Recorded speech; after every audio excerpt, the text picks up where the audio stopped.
Let's go mga kaguro, magluto na tayo. Ay, nabuksan na ta sana. Napatay ko. Yun. Ito mahirap po itong buksan mga kaguro. So let's go, luto na tayo mga kaguro. It's time to cook na para sa ating family. So kaagad lagyan na natin ng mantika.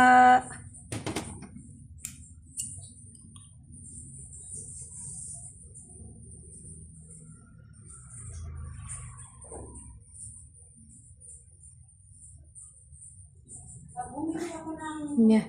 Nanonood yung aking asawa mga kaguro sa aking vlog.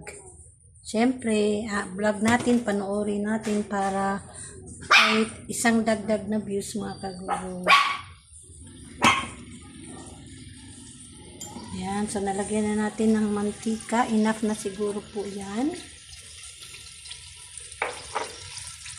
Painitin lang natin yung mantika, tapos igisa na natin yung ating ang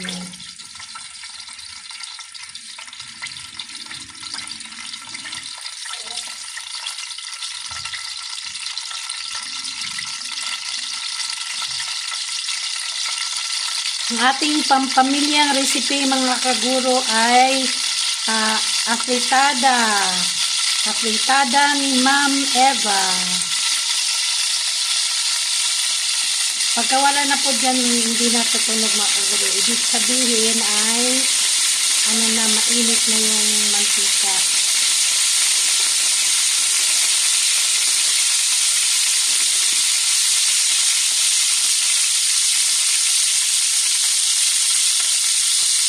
Yan, unti-unti nang nawawala yung tunog. Pag mawala na po, lagayan natin ang ating bawang.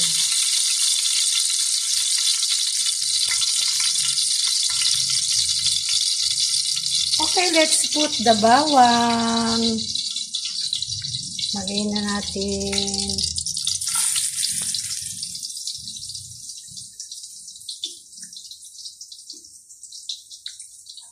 Ang ating garlic mga kaguro.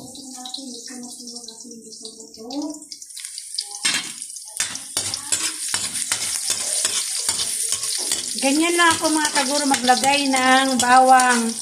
4 o 5 butil mga kaguro. Natitipid tayo lagi. Kasi tayo lang naman din ang kakain. Kaya no need na sobrang maraming bawang. Tama na po yung 4 o 5 butil ng bawang. Ayan. So, lagay na natin ang ating sibuyas.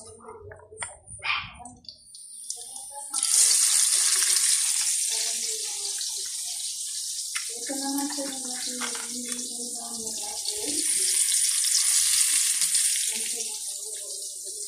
meron pa.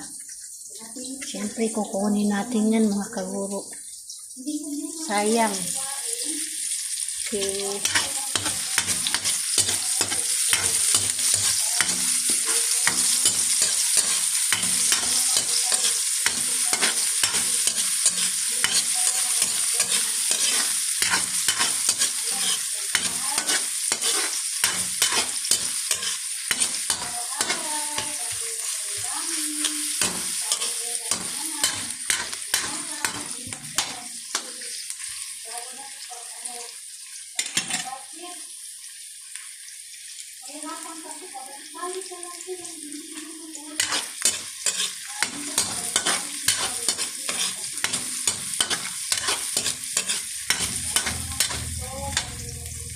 Lagay na natin yung ating pangunahing bida, ang ating manok. Dahil apritadang manok yung niluluto ko mga kaguro ngayon.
Balik-tarin natin mga kaguro para yung kabila mag-brown din po.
Takpan natin ulit mga kaguro.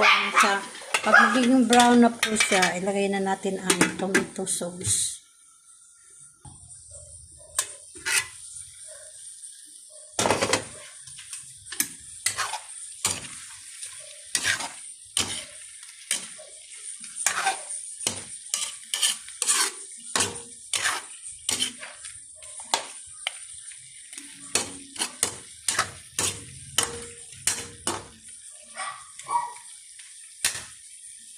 Mga kaguro, lagay na natin yung ating tomato sauce. Maliit na tomato sauce lang po ilalagay natin.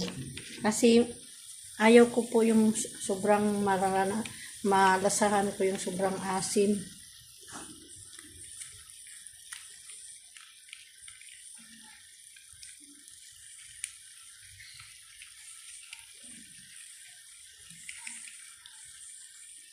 Hindi ko na po kayo siguro dadalhin hanggang sa matapos itong Nanonood yung aking asawa mga kaguro sa vlog ko. balik po ako mga kaguro.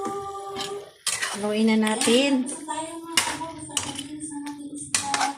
At ito na po yung butukan nyo.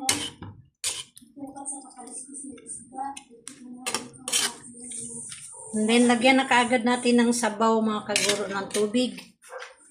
Para sa sabaw. ay naku. Meron pa palang dalawang isda.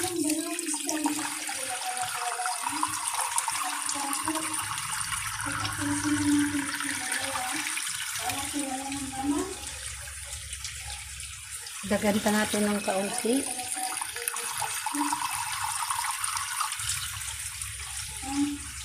Yan.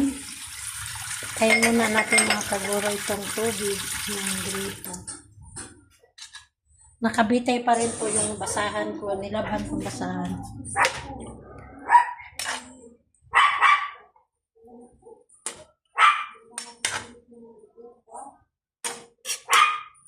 Ayan. So, ayan lang po natin kumulo ito mga kaguro. Takpan muna natin. Ayan na.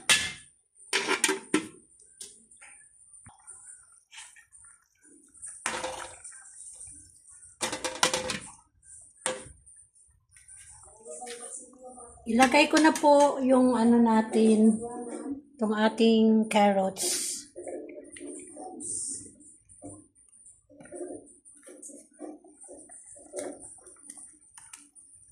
At ito na nga ang ating sampalan. Ito nga pagkakang sampalan natin. Asan din natin. Ilabasa.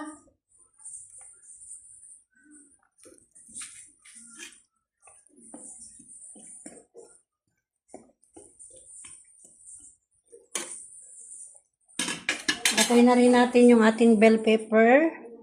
Ito Itong ating bell pepper po dapat may green.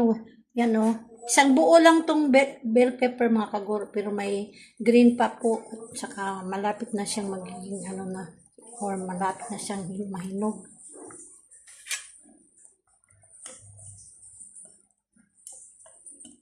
Yan. Takpan natin ulit.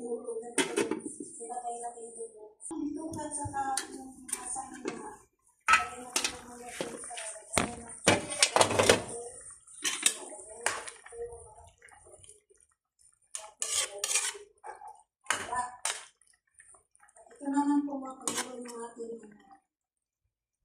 yan yung pagyanan ng ating ulam. Check natin ulit mga kaguro para ilagay na natin ang ano. Oops, ang init. Init na singaw. Lagay na natin itong ating patatas. At sabay na rin itong ating sabang saging. Lalagyan natin ng saba na saging mga kaguro itong ating afritada na manok. Isang tao lang yung 2,700 na magdalawa kami, mahal ka, yun, diba? Ang mahal-mahal, kaya nag-decide ako tawag kasi mas marami pa tayong kailangan pag-diskusyon doon kaysa doon tayo mag-stay. And then, simple lang naman kami tayo kaya dito lang dito kami, nakaupo kami dito, diba? Simple lang naman nakapag-relax tayo, so hindi ko lang and then mga doon naman tayo. Pero sa ngayon naman tayo. Yan, lagay na natin yung ating ano, yung ating saging na saba. 2 piraso lang po ito mga kaguro na saging na saba.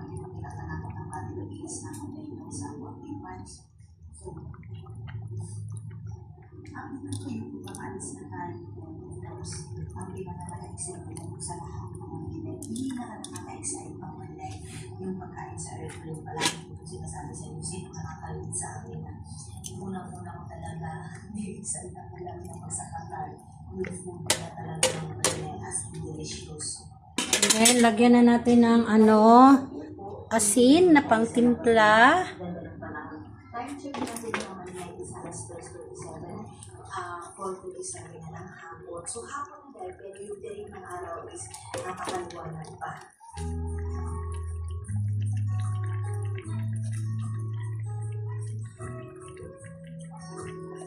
Saka mga kaguro, munti lang. Ayan.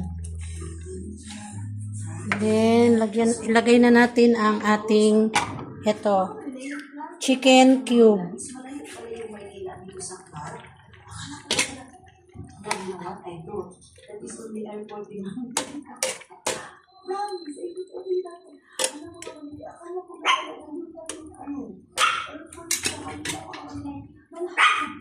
Tapos, lagyan na natin siya ng magic sarap. Parang wala na tong laman mga kaguro. Wala na nga.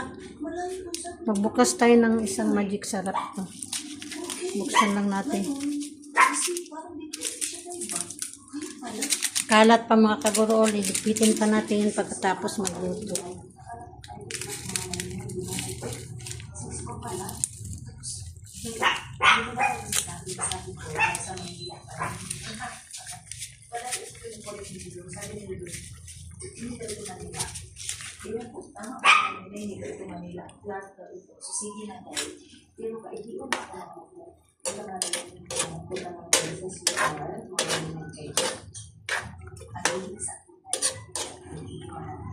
Sorry, nangiwi yung pag-ano natin sa camera. So, ayan na. Takpan muna natin ulit. Lagyan na natin mga kaguro ng ano, paminta. Yung iba mga kaguro naglalagay ng ano, yung laurel. Pero ayaw kong lagyan mga kaguro kasi ako lang po mga kaguro ha, na anuhan ako sa amoy. Parang matapang yung amoy ng ano laurel. Kaya hindi ako naglalagay ng laurel mga kaguro pag ano, naanuhan ako sa amoy. Yan, nalagyan na natin ng ano, pamintang durog.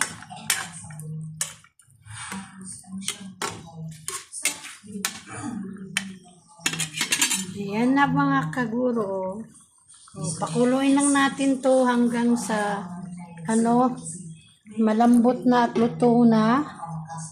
Hindi na po ako magbibigay ng kung ilang minuto mga kaguro kasi yung pagluluto ko, tansya-tansya lang, inaano ko lang kung luto na ba. Saka ko, walang minutes mga kaguro.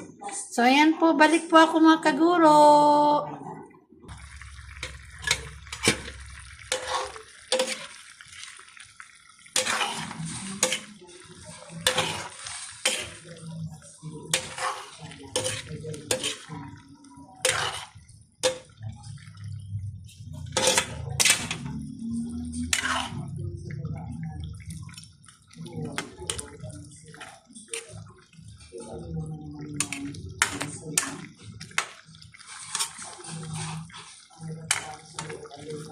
Tikman natin mga kaguro ha.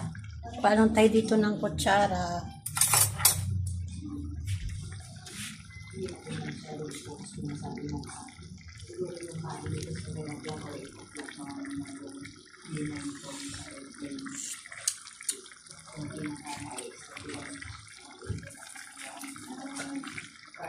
Dagdagan po natin ng kaunting asin mga kaguro. Ito pala. Ito, hugasan po natin. Ginamit ko yan kaninang umaga, nagluto ng mga kaguro. Nagluto ng corned beef sa breakfast ng anak ko.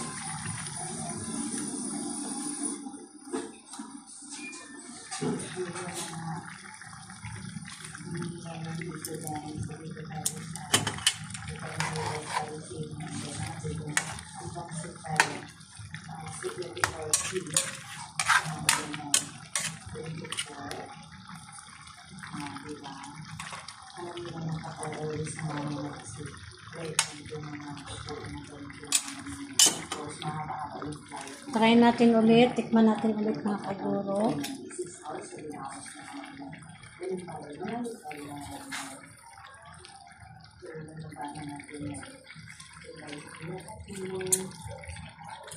Yan. Okay na. So, kundi na lang mga kaguro, siguro mga 2 minutes. Tapos, anuhin na natin yan.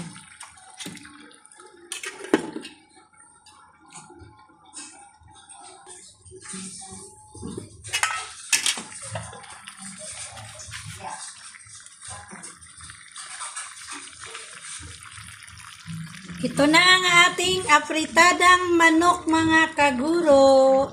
Luto na. Patayin na po natin ang ating kalan.